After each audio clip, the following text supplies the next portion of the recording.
Goeiemôre vriende, dit is vandag donderdag die 9de April 2026. Kom ons raak sommer net so vir 'n wyle stil voor die Here.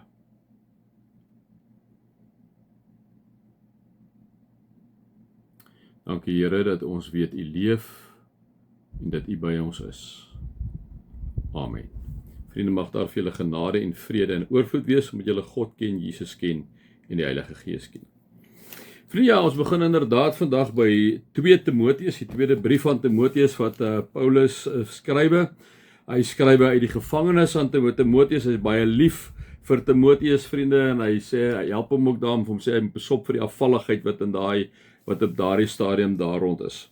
So nou kom skryf hy die volgende. Ek hoor mooi skryf het. Hy skryf van Paulus, 'n apostel van Christus Jesus, deur die wil van God gestuur om die belofte te verkondig van die lewe in Christus Jesus. Dit is 'n amazing vers hierdie vriende. Ons lees sommer so vandag oor hom net. Van Paulus, 'n apostel van Christus. So Paulus kom sê, Timoteus moenie enigsins twyfel hê nie. Ek is 'n apostel van Christus deur die wil van God. So ek is nie sommer hier uit my eie uit nie. Ek is deur die wil van God hier. So wanneer ek met jou praat, moet jy weet ek is 'n apostel van Christus op grond van die wil van God, né? Gestuur sê hy. Gestuur deur God, so volgens die wil van God en gestuur om die belofte te verkondig van die lewe in Christus. Hoe moet ons lewe in Christus en wat is die belofte as ons lewe in Christus? En die belofte van die lewe in Christus is die ewige lewe. Nee, dit is waar, dit is wonderlik. En dan sê hy, dis pragtig, so ek moet so 'n bietjie stil staan by daai eerste versie. Ons lees letterlik by hom verby, maar daar staan baie goed daarin, vriende.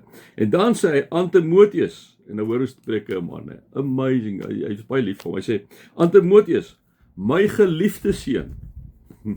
Is nie mooi nie? Dink amper aan daai ding waar God van Jesus sê, dit is my geliefde seun in wie ek welbehae het. Genade, barmhartigheid en vrede van God, die Vader en Christus Jesus ons Here. Dit is amazing wanneer hy hierdie brief ook so skryf. En dan sê hy, ek dank God wat ek net soos my voorouers met 'n skoon gewete dien, wanneer ek onophoudelik dag en nag in my gebede aan jou dink. Weer eens, vriende, 'n gedeelte wat ons baie vinnig oorlees, hoor wat sê hy. Ek dank God wat ek net soos my voorouers met 'n skoon gewete dien, wanneer ek onophoudelik dag en nag in my gebede. Ek dank God wat ek net soos my skoonouers met 'n skoon gewete doen. So Paulus se ouers het God met 'n skoon gewete gedien. Beteken hulle het dat die wil van God opgetree. Dit sal nou interessant wees, word nou nie vir ons beskryf nie, maar Paulus wat nou 'n Christen geword het en of waar sy ouers op die spektrum gewees, hulle ook later ouers geword, was hulle al dood, en so ek het nie daai navorsing gedoen nie. Dit sal nogal interessant wees om daarna te kyk, En dan sê hy, en hy sê, en ek dink dag en nag aan jou. Timoteus, my geliefde seun, ek dink dag en nag aan jou. En wie is ek as Paulus? Ek is Paulus, die apostel van Christus, deur die wil van God, gestuur na heidene nasies toe, om die belofte van Christus te verkondig van die lewe in Christus Jesus, Ek, kom sê, jy is my geliefde seun, en ek dink dag en nag aan my gebede aan jou. Dit is amazing as jy so iemand het, wat die hele tyd dink, is amper soos ons oumas en oupas, ons paas en maas, wat sê, my kind, ek dink aan jou. Ek weet vir 'n feit, vriende, my ma het elke liewe dag vir my gebid, as sy gelewe het. Ek het eers na skool, was ek army toe gewees, en ek weet, my ma 2 keer 'n dag het sy vir my gebid, my pa ook. Dit is amazing as iemand vir jou sê, ek bid vir jou, moet nooit dit geringskat nie, moenie sommer dat dit net by jou een oor in en die ander oor uitgaan, dit is 'n ontsettende groot ding, as iemand vir jou sê, ek bid en jy bid vir jou, en Paulus kom sê, dag en nag bid ek aan jy, bid ek vir jou.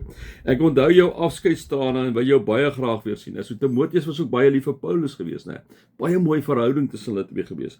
Dit sal vir my 'n groot vreugde sê Paulus om hom weer te sien.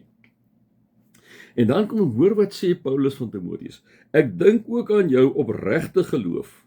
Dieselfde geloof wat al in jou ouma Louise en jou ma Eunice was. En wat daarvan is ek oortuig ook in jou. Vriende, is dit nie 'n ontsettende mooi getuienis? Paulus wat sit in die gevangenis, wat vir Paulus sê, wat vir Timoteus sê, ek dink aan jou. Hoekom dink hy aan hom? Hy dink nie aan hom aan 'n klomp op pragtige ander eienskappe nie. Hy dink aan hom oor sy geloof. Sal dit nie amazing wees as iemand vir jou kom sê, weet jy, ek dink aan jou met jou opregte geloof, omdat jy glo in Jesus Christus, jou persoonlike verlosser en saligmaker. Dis hoekom ek aan jou dink. Dieselfde geloof, wat interessant is, wat hy sê, wat al by jou ouma was. by jou ma en by jou ouma was, né? En julle weet vriende, baie keer dan is ons oumas en ons ma's die mense met hierdie geloofsouers wat voor ons stap, hierdie duidelike roete. Ek sê altyd die mans, ons moet ons verantwoordelikheid as 'n geestelike leier opvat, maar nou nie in die ou sin van die woord, daai tipe nonsens nie, né? Geestelike leiers soos wat Jesus dit was, om voete te was, om sag te wees en om op so 'n manier is jy 'n leier, né? Maar sy ouma en sy ma ook, wat daarvan oortuig is, en kom sê Paulus, daai geloof is ek oortuig, Timoteus, is ook in jou. Amazing ding wat Paulus vir Timoteus kom sê, né? Om hierdie rede herinner ek jou daaraan dat jy die genadegawe wat God jou gegee het, toe ek jou die hande opgelê het soos 'n vuur weer moet aanblaas. Hierdie genadegawe is om vir Jesus Christus te gaan verkondig as die Christus daar in daardie omgewing. Die Gees wat God ons gegee het, maak ons immers nie lafhartig nie, maar vul ons met krag en liefde en selfbeheersing. Kom ons staan net gou 'n klein bietjie net hier by stil. Vriende, dit gaan nie net oor die algemeen natuurlik hierso nie, nê. Oor vul ons met krag en liefde en selfbeheersing. Dit gaan daaroor vers 8 waar hy sê jy moenie skaam wees om die boodskap van die Here te verkondig nie. En moet jou ook nie skaam vir my wat om sy ontwil in die gevangenis is nie. Inteendeel, draai jou deel van die ontberings van die evangelie met die krag wat God jou gee. So hy kom sê hierso, die Gees wat God ons gegee het, maak ons immers nie lafhartig nie. Nie lafhartig nie in watter sin?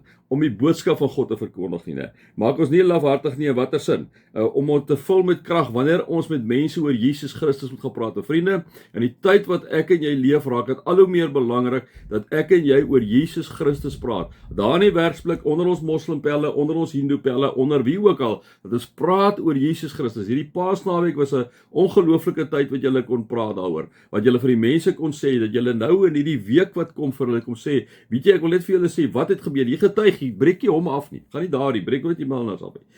Jy gaan getuig oor wat het hierdie Paasfees vir jou beteken.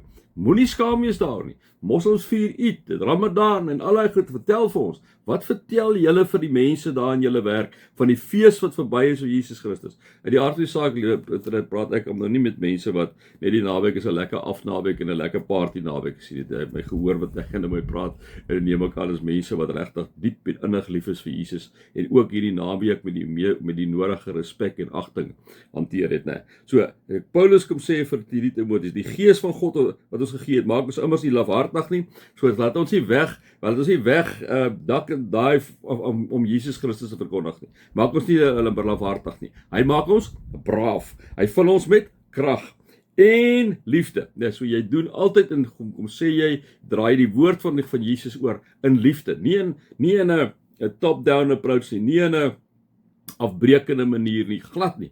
In liefde en met selfbeheersing. So jy raak nie kwaad wanneer jy met iemand praat oor die goed as hy met jou verskil nie, né? Jy raak nie kwaad nie. Dis altyd 'n sagtheid by jou, altyd 'n liefde by jou, altyd 'n selfbeheersing vir jou. Net interessant natuurlik, die selfbeheersing en die liefde, né? Is natuurlik al twee vrugte van die Gees. Galasiërs 5 vers 22, né? So Paulus kom sê hierso, hoor hierso Timoteus, ek herinner jou aan jou genadegawe wat God jou gegee het, toe ek jou die hande opgelê het, soos 'n vuur weer in jou moet aanblaas. Ek hoop hierdie vuur kom weer in jou aan. En hierdie vuur wat in jou moet wees, is dat die Gees van God jou nie lafhartig gemaak het nie, het jou braaf gemaak onder die mense, gaan vertel vir hulle van Jesus Christus. Doen dit met krag, met liefde en met selfbeheersing. Jy moenie skaam wees om die boodskap van die Here te verkondig. Kom sê Paulus vir hom en kom sê Paulus ook vir jou en vir my hierso na hierdie Paastyd, né? My vyf sê. Mag julle God se liefde ervaar, sy genade en sy teenwoordigheid. Amen.